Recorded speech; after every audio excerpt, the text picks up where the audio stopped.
HN9 TV యాజమాన్యానికి, సిబ్బందికి, వీక్షకులకు, అలానే నెల్లూరు నగర నియోజకవర్గ ప్రజలకు, ఆంధ్ర రాష్ట్ర ప్రజలకు, ప్రత్యేకంగా వైఎస్ఆర్సీపీ కార్యకర్తలు, అభిమానులు, నాయకులు, అధినాయకుడు జగన్మోహన్ రెడ్డి గారికి అందరికీ కూడా రంజాన్ శుభాకాంక్షలు తెలియజేస్తున్నాను. ఎంతో పవిత్రమైనది రంజాన్ మాసం.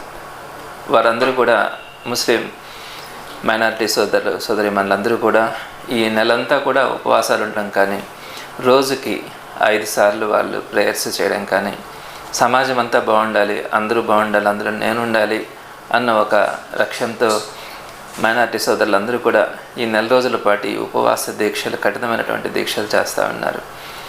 మరి వారిలో ఇవన్నీ గమనించిన తర్వాత ప్రతి ఒక్కరు కూడా అర్థమవుతుంది వాళ్ళ క్షమాగుణం, దయాగుణం, 10 మందికి ఉపయోగపడాలి అనే ఒక పరోపకారం, ఇవన్నీ కూడా కనపడతాయి.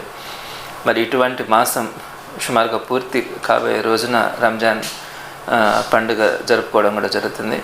మరి ఈ రంజాన్ పండుగ ఉపవాస దీక్షలన్నీ పూర్తయిన తర్వాత వస్తున్నటువంటి ఈ రంజాన్ సందర్భంగా అందరికీ కూడా మంచి జరగాలని, వారు కోరుకున్నట్టుగా ఈ సమాజానికి అంతా మంచి జరగాలని, అందరూ వారు ఉండాలని కోరుకుంటూ మరొకసారి ప్రజలందరికీ కూడా రంజాన్ శుభాకాంక్షలు తెలియజేస్తున్నాను.